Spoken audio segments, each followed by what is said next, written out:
Herkese merhaba arkadaşlar, kanalımıza hoş geldiniz. Mert Ramazan Demir ve Afra Saraçoğlu bu hafta magazin dünyasında zirvede yerleşti. Ünlü oyuncular Mert Ramazan Demir ve Afra Saraçoğlu bu hafta sosyal medyada magazin dünyasının en çok konuşulan isimleri oldu. Peki ikilinin bu kadar popüler kılan ne? İşte detaylar.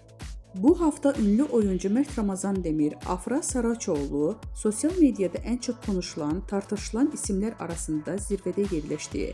Hem kariyerlerinde hem de özel yaşamlarında dikkat çeken gelişmeler yaşayan Demir ve Saraçoğlu takipçiler ve magazin dünyasında merak içinde bırakmaya devam ediyor.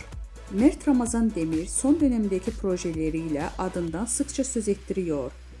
Genç oyuncu son olarak bir dizi projesinde başrollerini oynayarak büyük bir çıkış yakaladı.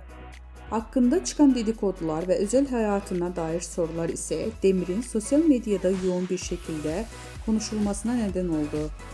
Öyle ki Demir'in hem sahnede performansı hem de gizemli özel hayatı hayranları tarafından büyük bir ilgiyle takip ediliyor.